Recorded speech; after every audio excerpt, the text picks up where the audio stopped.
ஹல்லேலூயா! தேவனுக்கு ஸ்தோத்திரம். மீண்டும் ஒரு விசை தேவனுடைய வார்த்தைகளோடு உங்கள் முன் வருவதற்கு ஆண்டவர் கொடுத்த வாய்ப்புக்காக நான் அவருக்கு நன்றி சொல்லுகிறேன். தினந்தோறும் இவ்விதத்திலே தேவனுடைய வார்த்தைகளை சில வருடங்களாக உங்களிடம் கொண்டு வருகிறேன் அல்லவா? இந்த டிவி நிகழ்ச்சிகள் மூலமாக இந்த செய்தியை கேட்கிற நீங்கள் ஆசீர்வதிக்கப்படுகிறீர்களா? அதேபோல நிகழ்ச்சி உங்களுக்கு நன்மை பயக்கிறதா இருக்கிறதா என்பதை ஒரு விஷயாவது நீங்கள் போன் பண்ணி சொல்லியிருக்கிறீர்களா? ஒரு வாட்ஸ்அப் மெசேஜாவது அனுப்பியிருக்கிறீர்களா? இல்லையென்றால் இன்று கட்டாயமாக ஸ்கிரீனில் காண்பிக்கப்படுகிற போன் நம்பருக்கு நீங்கள் கால் செய்யுங்கள். இல்லையென்றால் ஒரு வாட்ஸ்அப் மெசேஜ் மூலமாக உங்களுடைய ஊர் பெயர் முகவரியை தெரிவியுங்கள். தினம் உற்சாகத்தோடு இந்த ஊழியத்தை தொடர்வதற்கு உதவியாக இருக்கும். சரி, எப்படி இருக்கீங்க? நல்லா இருக்கீங்களா? ஆவிக்குரிய பிரகாரமா நல்லா இருக்கீங்களா? எல்லா விஷயங்களிலும் நீங்க வளர்ச்சி அடையணும்னு, உயர்த்தப்படணும்னு, ஆரோக்கிய பிரச்சனைகளோடு, பொருளாதார பிரச்சனைகளோடு, இன்னும் அநேக பிரச்சனைகளால் பாதிக்கப்படுகிற எல்லோருக்காகவும் ஜெபித்து, அன்பு கூறுகிற தேவன் இருக்கிறார், சுத்தமாக்குகிற இயேசு இருக்கிறார், அவரை நம்புவோருக்கு அவர் நன்மை பயக்கிறார் என்ற விஷயத்தை உங்களுக்கு தொடர்ந்து தெரியப்படுத்திக் கொண்டிருக்கிறோம். விசுவாசியுங்கள், அவருடைய நாமத்திலே ஜெபியுங்கள். அப்பொழுது அற்புதமான விடுதலையையும் சுகத்தையும் ஆசீர்வாதங்களையும் பெற்றுக்கொள்வீர்கள். தேவனுடைய வார்த்தை நம்மை பிழைக்க வைக்கும். வாருங்கள், தேவனுடைய வார்த்தையை கேட்க தயாரா இருக்கீங்களா? ஹல்லேலூயா! பிரியமான தேவனுடைய பிள்ளைகளே, உங்களுக்கு ஒரு நற்செய்தி. ஒவ்வொரு நாள் காலையும் தேவனுடைய புதிரான கிருபைகளை பெற்றுக்கொள்ளும்படியாக ஒரு சுருக்கமான வசன தியானத்தை அனுதின தியானம் என்னும் நிகழ்ச்சியாக நாங்கள் கொடுத்து கொண்டு வருகிறோம்.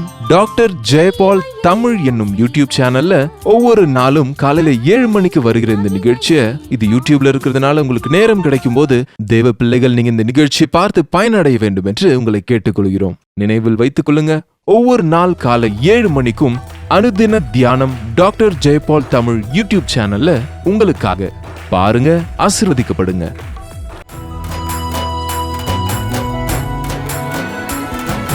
முதலும் முடிவும் நீரே, எனக்கு பரிசுத்தரே, என் இதயம் நிறைவினாலே துதி பாடிடுவேன். நான் பரவசமாயாகிடுவேன் உம்மை நோக்கினால். இதய கோவினிலே அமர்ந்திருக்கும் தேவன் நீர்தானே. நீர்தான் என் கானமே, நீர்தான் என் தியானமே, நீர்தான் என் சர்வமே, நீர்தான் என் ஜீவமே. நான் பரவசமாயாகிடுவேன் உம்மை நோக்கினால். இதய கோவிலிலே அமர்ந்திருக்கும் தேவன் நீர்தானே.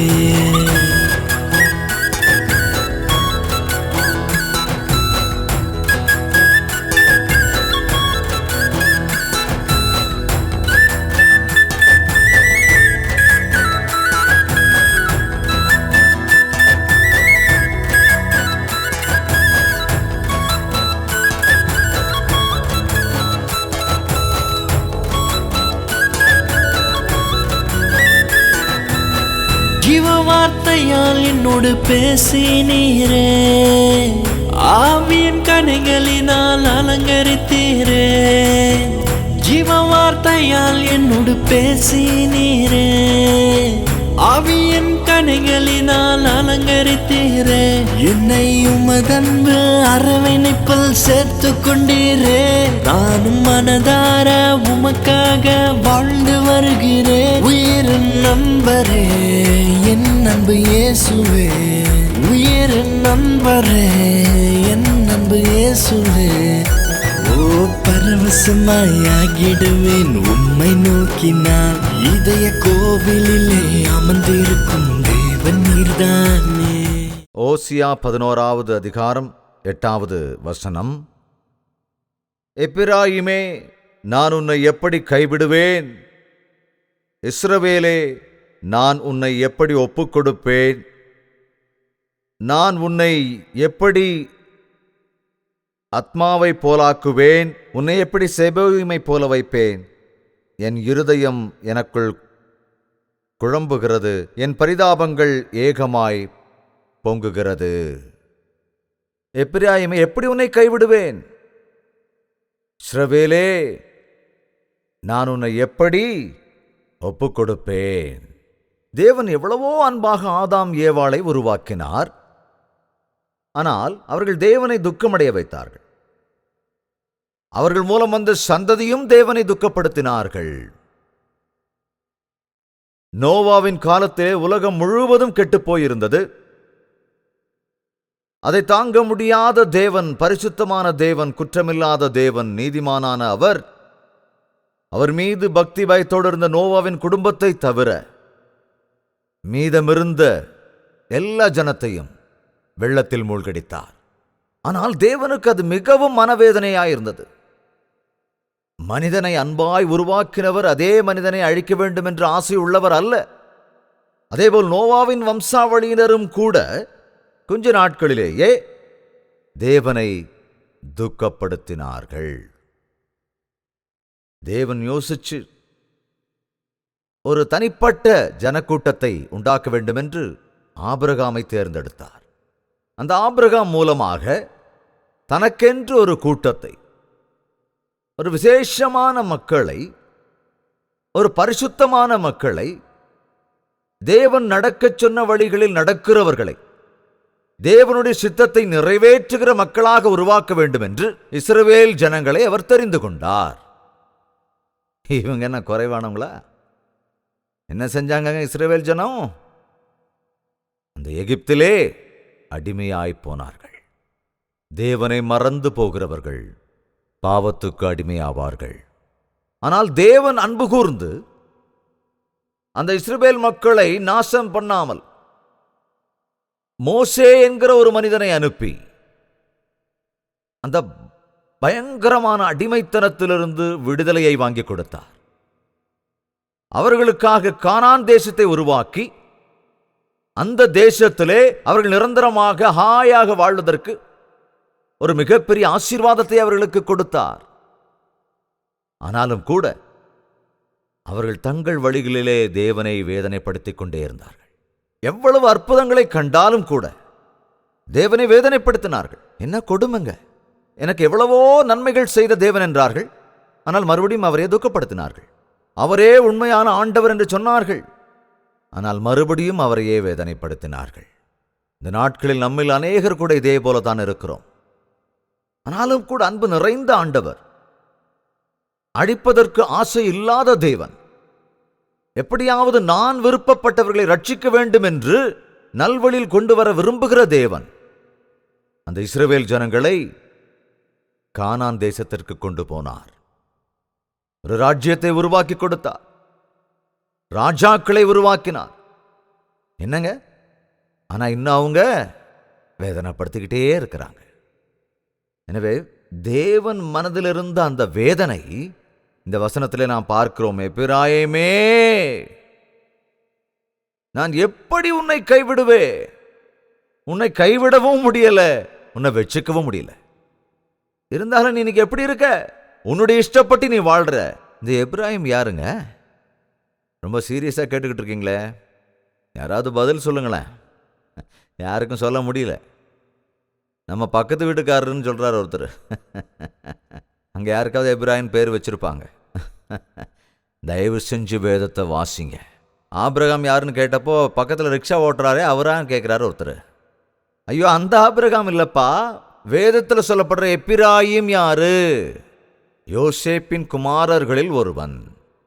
பெரிய பையனா சின்ன பையனா? சின்ன பையன். ஆனா யாக்கோபு ஆசீர்வதிக்கப்படும் போது இவன் தான் பெரிய குமாரன், இவன் ஆசீர்வதிங்கன்னு சொன்னப்போ இல்ல, இவன்னு சொன்னப்போ தன்னோட கையை மாத்தி ஆசீர்வதிச்சிட்டாராம். ஆமா, அப்படின்னா அருகதை இல்லாதவன் தலைமகன் என்ற உரிமை வரணும்னா தலைமகனா பிறக்கணும். ஆனா நான் தலைமகனா பிறக்கணும்னா நம்மளால அப்படி பிறக்க முடியுமா? உன்னை தலைமகனாய் உருவாக்குவது என்பது தேவனுடைய கரத்தில் இருக்கிறது. எத்தனை பேர் உங்க குடும்பங்கள்ல மூத்த மகன் மூத்த மகளா இருக்கீங்க? கையை உயர்த்துங்க பார்க்கலாம். நான் தான் பெரிய பையன், நான் தான் பெரிய பொண்ணு, மூத்தவன் அப்படின்னு சொல்றவங்களாம் கையை உயர்த்துங்க. அடேங்கப்பா, கையை தூக்குங்க தூக்குங்க தூக்குங்க. அதனால என்ன இருக்கு? நீங்க எல்லாரும் ஊழியத்துக்கு வந்திருந்தா இந்த உலகம் என்னைக்கோ மாறி போயிருக்குங்க. முதற் பலன் என்னுடைய சொத்து என்று தேவன் சொல்லும்போது முதற் பலனாயிருக்கிற நீங்க எல்லாரும் என்ன பண்ணிட்டு இருக்கீங்க? ஏதாவது வேலை செஞ்சுட்டு இருக்கீங்களா? தயவு செய்து உங்களை நீங்க தேவனிடத்துல அர்ப்பணிங்க. ஊழியம் பண்றதுன்னா பிரசங்கம் பண்றது மட்டும் இல்ல, நீ செய்கிற வேலையை செஞ்சுட்டே ஊழியம் செய்யலாம் தேவனுக்கு சித்தமானா. நீ வீட்டில் சமையல் செஞ்சுக்கிட்டே தேவனுக்கு ஊழியம் செய்ய முடியும். நீ கூலி வேலை செஞ்சுக்கிட்டே தேவனுக்கு ஊழியம் செய்ய முடியும். அவருக்கு சாட்சியா வாழ முடியும். நீங்க எப்படிப்பட்டவங்களா இருந்தாலும், உனக்கு எவ்வளவு பலவீனம் இருந்தாலும், நீ முதல் பலன் தேவனுக்காக படைக்கப்பட்டவன். அதை மறந்துடாத. உன்னுடைய பலவீனத்தை முன்னால வச்சு நீங்க சொல்லாத, தேவனிடத்துல அது என்னால முடியாதுன்னு. உன்னுடைய அறிவு திறமையெல்லாம் அவருக்கு தேவையில்லை. அவருக்கு தேவையானது உன்னுடைய அர்ப்பணிப்பு. அவர்கிட்ட நீ உன்னை ஒப்பு கொடு. தேவனால கூட கையாள முடியாதுன்னு சொல்லுவாங்க சிலர், அறிவில்லாதவங்க அப்படிதான் சொல்லுவாங்க. பலவீனர்களை தெரிந்தெடுத்த ஆண்டவர் பலவான்களை வெட்கப்படுத்த. தேவன் நம்மை தேர்ந்தெடுத்தார் மூத்த மகனாக இருப்பதற்கு. நான் எங்க வீட்டில் மூத்த மகன், நான் தான் முதல் மகன். அதனால எங்க அப்பா என்ன டாக்டருக்கு படிக்க வைக்கணும்னு நினைச்சார். ஆனால் என்று ஆண்டவர் என் அப்பா ஏற்றுக்கொண்டாரோ, தேவனுடைய சித்தத்தை அறிந்து கொண்டார். முதல்ல நான் ரட்சிக்கப்படணும்னு ஜெபம் பண்ணார். அந்த ஜெபத்தால, கண்ணீர் நிறைந்த ஜெபத்தால 3 நாள்ல நான் மாறி போனேன். மாறின பிறகு தேவனுக்காக நீ ஊழியம் செய்யணும். ரட்சிக்கப்பட்ட பின்பு நான் தேவனிடத்துல கேட்டேன், அப்பா உம்முடைய சித்தம் என்ன என்னுடைய வாழ்க்கையில? உன் தாயின் கர்ப்பத்திலேயே உன்னை நான் தெரிந்து கொண்டேன். நீ உன் தாயின் கருவில் உருவாவதற்கு முன்பே நான் உன்னை தெரிந்து கொண்டேன். உன்னை என்னுடைய ஊழியத்துக்கு பயன்படுத்துவேன் அவர் சொன்னபோது 17 வயசு பையனான எனக்கு ஒன்றும் புரியல. ஆனால் இன்று நான் பார்க்கும்போது தேவன் எவ்வளவு வாக்கு மாறாதவர், அவருடைய வசனங்கள் எவ்வளவு உண்மையானவை. அவர் கையில் ஒப்படைக்கப்பட்ட ஒரு உபயோகம் இல்லாதவன் எப்படி தேவனால் உபயோகப்படுத்துகிறான் என்பதை ஆச்சரியமான காரியம். உங்களை நீங்க தேவனிடத்தில் அர்ப்பணிங்க. இந்த முதன்மைத்துவத்திற்கான வாய்ப்பு கிடைத்தது எப்பிராயிமிற்கு. முதன்மையாக பிறக்கவில்லை என்றாலும் முதன்மைக்குரிய ஆசீர்வாதத்தை கொடுத்தார் தேவன். அப்போ எப்பிராயிம் எவ்வளவு நன்றியோடு இருக்கணும். அவன் மீது தேவன் எவ்வளவு பிரியமாயிருக்கிறார். சிலர் மூத்த மகனா இல்லைனாலும் தேவ கரத்தால நீங்க பயன்படுத்தப்படுறீங்க. உங்களை தேவன் பயன்படுத்துகிறார். முதன்மையானவனா இல்லைன்னா கூட தேவன் உன்னை பயன்படுத்தி உன் மூலமாக தமது காரியங்களை நிறைவேற்றிக் கொள்கிறார். முதல் பலனுக்கு கொடுக்க வேண்டிய ஆசீர்வாதத்தை உனக்கு கொடுத்திருக்கிறார். இது எப்படி இருக்குங்க சொல்லுங்களேன். நன்றியோடு இருக்கணும். நன்றியோடு இருக்கிறதுனா என்னங்கன்னு ஒருத்தர் கேட்டார். நன்றியோடு இருக்கிறதுனா என்னன்னு தெரியாதவங்க கொஞ்சம் கையை தூக்குங்க. சரி, தெரிஞ்சவங்க கையை தூக்குங்க. அப்ப என்னன்னு சொல்லுங்க பார்க்கலாம். தேங்க்ஸா? தேங்க்ஸ் சொன்னா முடிஞ்சு போச்சா? ஏங்க, ஏன்னா இறுதி நாட்கள்ல மனிதன் நன்றி இல்லாதவனாக மாறி போவான். அப்போ நன்றியுள்ளவன்னா என்ன? ஏய், ஆண்டவர் உனக்கு எவ்வளவு நன்மை செய்திருக்கிறார், தேவன் உன்னை எவ்வளவு ஆரோக்கியமா வச்சிருக்கார், வச்ச என்ன? தேவ கிருபையால தான் இவ்வளவு படிச்சு இவ்வளவு உயர்ந்திருக்கேன், அதுக்கு இப்ப என்ன அப்படின்னு கேட்கிறவங்க கண்ணு மண்ணு தெரியாதவங்களா இருப்பாங்கங்க. எப்பிராயிம் நிலைமை அப்படிதான் இருந்தது. சின்னவனா இருந்தாலும் ஆண்டவர் அவன் மேல பிரியப்பட்டு எல்லாத்தையும் கொடுத்தா, அளவுக்கு அதிகமா அன்பு செலுத்தினா, இவன் என்ன செஞ்சான்? அந்த ஓசியா புத்தகத்தை படிச்சா நமக்கு தெரியும். 12வது அதிகாரம் 1 வசனத்தை படிக்கலாம். எப்பிராயிம் காற்றை மேய்ந்து என்ன பண்ணிக்கிட்டு இருந்தாங்க? அவன் காற்றை மேய்ந்தானா? மேயறதுக்கு அவன் என்ன மிருகமாங்க? சொல்லுங்க. மிருகம்தான் மேயும், மனுஷன்தான் திம்பான். ஆனா இங்கே இந்த எப்பிராயிம் என்ன செய்தான்? வேதம் சொல்லுது காற்றை மேய்ந்தானா. நம்ம ஊர்களோட வழக்கமா நம்ம சொல்லுவோம், காத்து மாதிரி சுத்திக்கிட்டு இருக்காங்க, வேலை வெட்டி இல்லாம, அவனுக்காக கொஞ்சம் ஜெபம் பண்ணுங்க. சும்மா சுத்திக்கிட்டு இருக்காங்க. எத்தனை இளம் வாலிபர்கள் இப்படி இருக்காங்க. அம்மா அப்பா ரொம்ப அன்பு வச்சு கஷ்டப்பட்டு ஃபீஸை கட்டி காலேஜில் போய் படிங்கன்னு அனுப்பி வச்சா, காலேஜுக்கு போகாம என்ன பண்றாங்க? காத்தா சுத்திக்கிட்டு இருக்கிறான், ரோட்ல சுத்திக்கிட்டு இருக்கிறான். தேவையில்லாத ஃப்ரெண்ட்ஷிப்பு. ஒரு காலத்தில் வெளிநாட்டில் தாங்க அந்த பையனும் பிள்ளையும் சேர்ந்து சுற்றுவாங்க. ஆனால் நம்ம பாரத நாட்டில் யாராவது திருட்டுத்தனமா அங்கங்கே ஒரு வேளை சுற்றி இருக்கலாம். ஆனால் இந்த நாட்களில் அந்த பையன் யாருன்னு சொன்னால் பொண்ணு தைரியமாக சொல்கிறான், என் பாய் ஃப்ரெண்ட். இந்த பொண்ணு யாரான்னு கேட்டால் என்னோட கேர்ள் ஃப்ரெண்ட் அப்படிங்கிறான். கொஞ்சம் கூட வெக்கமே இல்லையா? பயமே இல்லையா? நீதியே இல்லையா? ஒரு ஸ்திரீயை எச்சையோடு பார்க்கிற ஒருவன் தன் இருதயத்தில் விபசாரம் செய்தாயிற்று என்று சொன்னாரா இல்லையா? வேசிக்கள்ளரையும் விபச்சாரக்காரரையும் தேவன் நியாயம் தீர்ப்பார் என்று வேதம் சொல்லுகிறதே. அவர் நியாயம் தீர்ப்பார். வேதவசனம் சொல்லுகிறதா இல்லையா? எத்தனை வாலிப பிள்ளைகள் இந்த நாட்கள்ல கல்யாணம், காதல், பொழுதுபோக்கு, காத்து மாதிரி சுத்திக்கிட்டு இருக்காங்க. தேவனால் உருவாக்கப்பட்டவன் தேவனுக்காக உருவாக வேண்டும். தேவனுக்காக ஊழியம் செய்யணும், தேவனுக்காக வாழணும். எத்தனை பேர் இன்னைக்கு தேவன் தந்த ஆசீர்வாதங்களை மூட்டை கட்டி வச்சுட்டு காத்துல மேய்ஞ்சுக்கிட்டு இருக்கிற? அதுக்காக நீ எவ்வளவு செலவு செய்யற? இளம் பிள்ளைகள் மட்டும் இல்லைங்க, பெரியவங்க கூட அப்படி இருக்காங்க. எனக்கு கொஞ்சம் நூற்றுக்கணக்கில் இமெயில்ஸ் வருது, நூற்றுக்கணக்கில் SMS வருதுங்க, ஆயிரக்கணக்கான கடிதங்கள் வருதுங்க. அநேக ஜெப தேவைகள் எனக்கு வரும்போது நான் ஒவ்வொன்றையும் சுத்தமாக படித்து ஜெபிக்கணும்னு நினைக்கிறப்ப அதில் விஷயங்கள் எவ்வளவு வேதனை தருது தெரியுமா? என்னங்க, என்னுடைய கணவர் என்னையும் என்னுடைய குழந்தைங்களையும் விட்டுட்டு போய் வேற ஒரு பொண்ணோட சுத்திக்கிட்டு இருக்காரு, காத்து மாதிரி மேய்ச்சிக்கிட்டு இருக்காரு.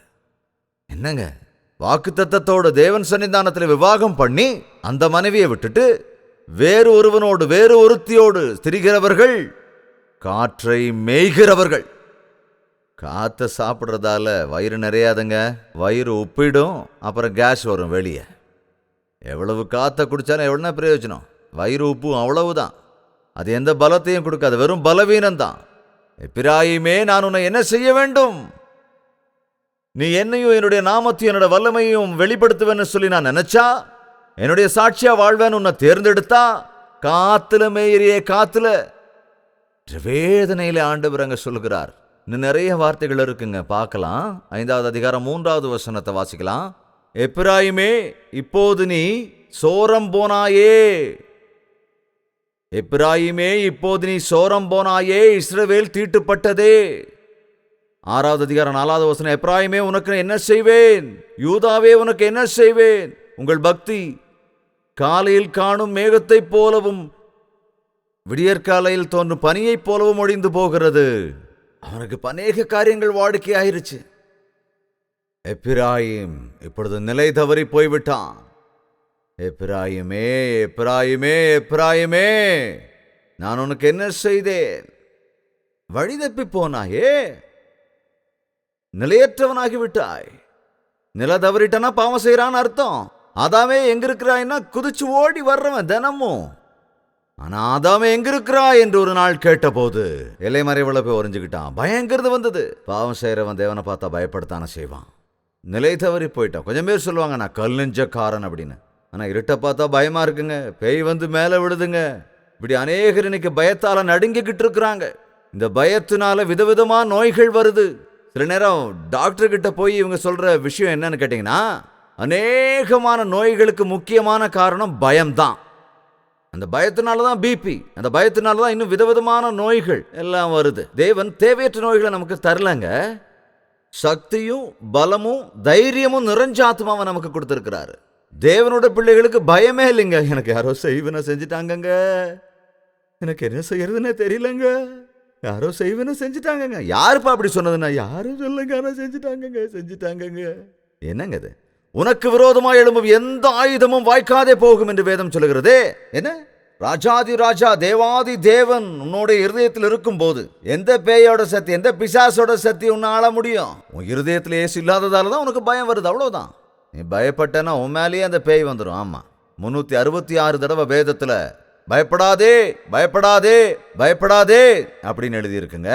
ஒவ்வொரு நாளும் தேவன் நம்மோடு சொல்லுகிறார், பயப்படாதே, கலங்காதே, திகையாதே, நான் உன்னோடு இருக்கிறேன், நான் உன்னை கைவிடுவதில்லை, உன்னை விட்டு விலகுவதும் இல்லை என்று வாக்கு கொடுத்த தேவன் நம்மோடு இருக்கும்போது அவரை விட்டு உலகத்துக்குள்ளாக போய் உலகத்தோடு கலந்து பாவத்தில் விழுந்து பயத்திலே பீடிக்கப்பட்டிருக்கிறாய். விதவிதமான பயம். ஒரு சின்ன பொண்ணு உட்காந்து அழுதுகிட்டு இருந்தாலும், ஏமா அழுகிறேன்னு கேட்டா, நீ எனக்கு பெரிய அண்ணன் தானே? ஆமா. எனக்கு கல்யாணம் பண்ணி வைப்பீங்கல்ல? ஆமா. அப்ப நான் தானே சமைக்கணும் அப்படின்னு அழுதுதான்.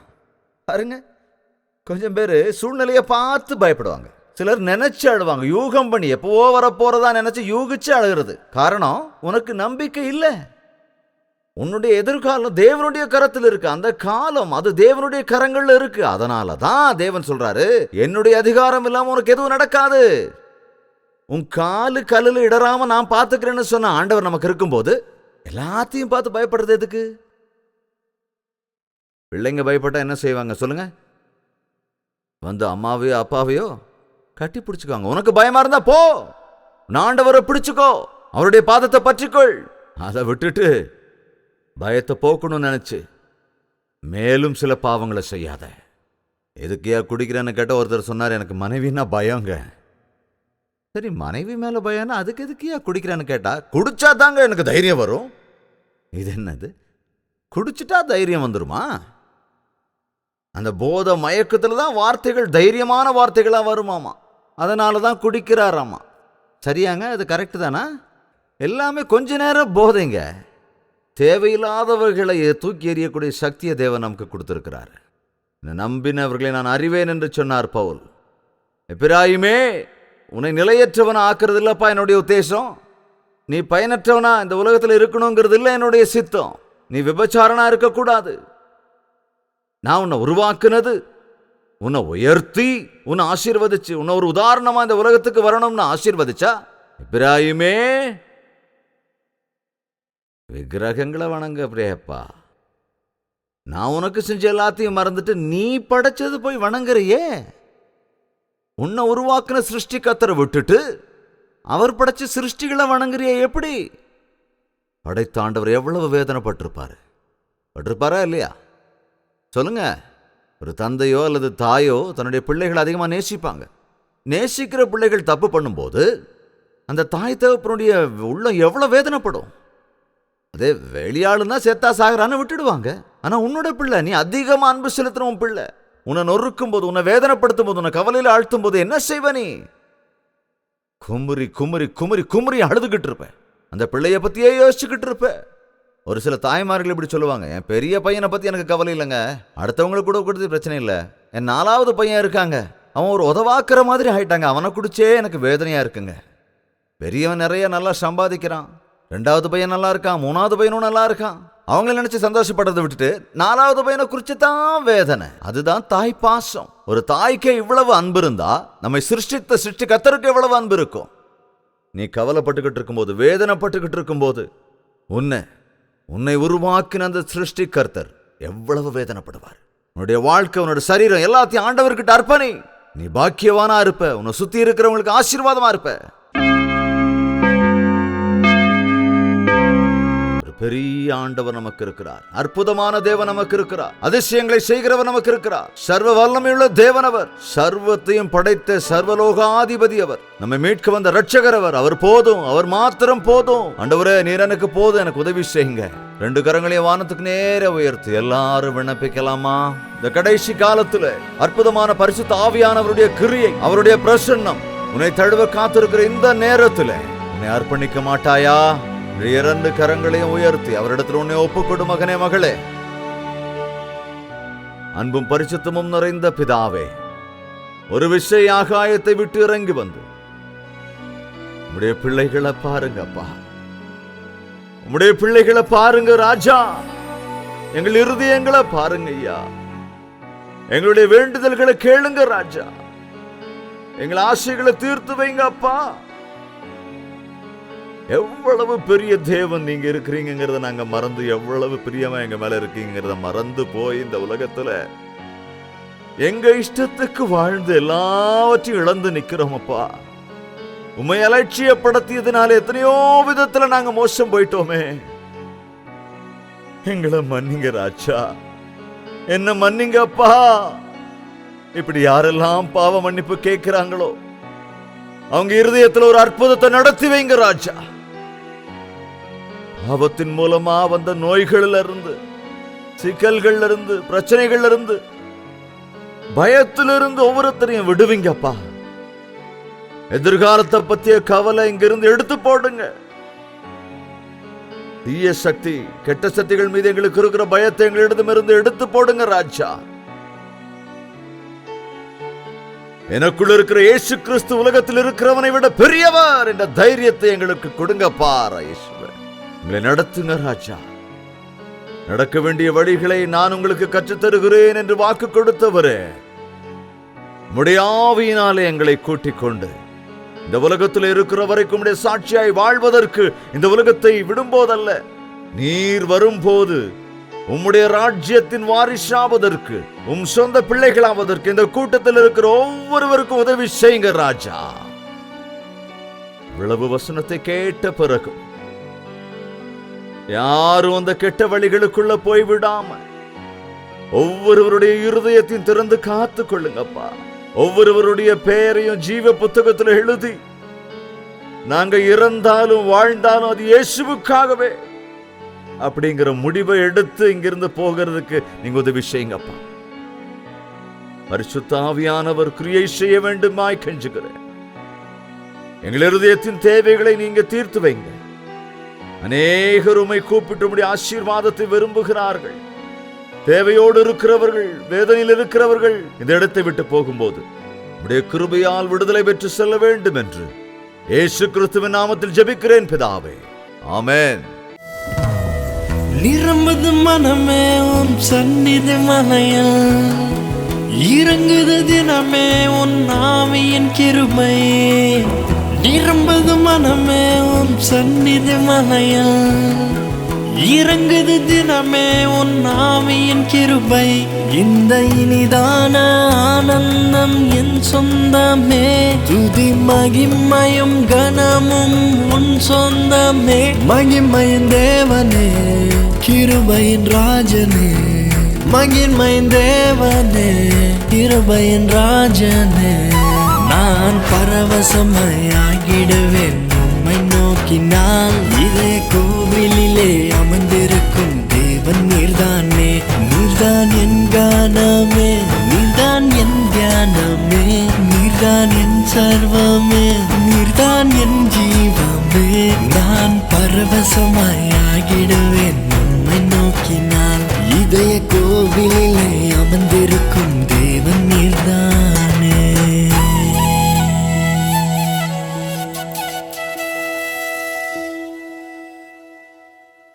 நீங்கள் கேட்ட தேவ செய்தி உங்களுக்கு ஆசீர்வாதமாக இருந்திருக்கும் என்றால் இப்பொழுதே ஸ்கிரீனில் காண்பிக்கப்படுகிற போன் நம்பருக்கு நீங்கள் உடனே கால் செய்து தெரியப்படுத்துங்கள், அல்லது ஒரு வாட்ஸ்அப் மெசேஜ் மூலமாக தெரிவியுங்கள். உங்களுடைய ஜெப தேவைகளையும் பாரங்களையும் அவ்வப்பொழுது எங்களுக்கு தெரிவித்துக் கொண்டிருங்கள். உங்களுக்காக தேவ சமூகத்தில் எப்பொழுதும் ஜெபிக்க நாங்கள் தயாராக இருக்கிறோம். நீங்களும் ஜெபிக்க வேண்டும். அப்பொழுதுதான் அற்புதமான விடுதலையையும் சுகத்தையும் ஆசீர்வாதங்களையும் உங்கள் வாழ்க்கையில் பெற்றுக்கொள்ள முடியும்.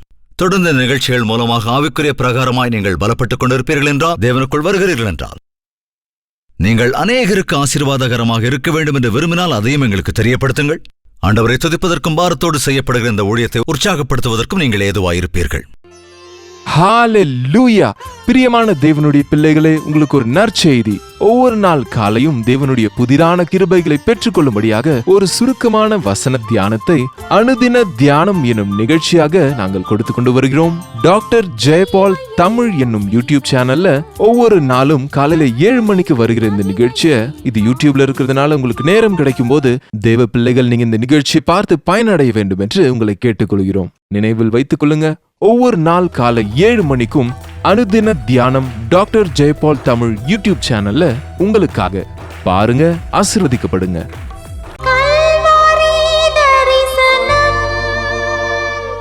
பாரத்தோடு செய்யப்படுகிற இந்த ஊழியத்தில் நீங்களும் கூட பங்கெடுக்க வேண்டும் என்று விரும்பினால், ஆண்டவர் உங்கள் இருதயத்தில் ஏவினால், உங்கள் காணிக்கைகளை நீங்கள் அனுப்ப விரும்பினால், இதோ பேங்க் அக்கவுண்ட் டீடைல்ஸை ஸ்கிரீனிலே கொடுத்திருக்கிறோம். இன்னும் மேலும் விவரங்கள் தேவைப்பட்டால் 8939801234 என்ற நம்பருக்கு கால் செய்யுங்கள். காலை 10 மணியிலிருந்து இரவு 10 மணிக்குள்ளாக நீங்கள் போன் செய்யலாம். சகோதரர்கள் மற்றும் சகோதரிகள் அந்த போனை அட்டன் பண்ணி உங்களுக்கு பதில் தருவார்கள்.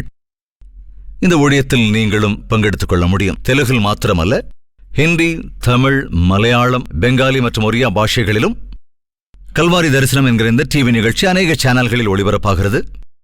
பிற பாஷைக்காரர்களுக்கு சுவிசேஷத்தை அறிவிக்க வேண்டும் என்ற பாரம் உங்களுக்கு இருக்கும் என்றால், ஆண்டவர் உங்கள் இருதயத்தில் ஏவினால் காணிக்கைகளை அனுப்புங்கள். ஆத்துமாக்கள் ரட்சிக்கப்படும்படியாக அதற்கேற்ற ஆசீர்வாதங்களை நீங்கள் திரும்ப பெற்றுக்கொள்ள அது ஏதுவாக இருக்கும். தேவனுக்கு சித்தமானால் மீண்டும் இதே நிகழ்ச்சியின் வாயிலாக இதே நேரத்தில் மறுபடியும் சந்திக்கலாம். அதுவரைக்கும் தேவனுடைய மகா கிருபை உங்களுக்கு துணையாயிருப்பதாக. உங்கள் தேவைகள் எல்லாவற்றையும் நீங்கள் எழுத வேண்டிய முகவரி ஜெயபால் ஃபவுண்டேஷன்ஸ், இலக்கம் 29, new colony road, Velachery, Chennai 6,42,00,000.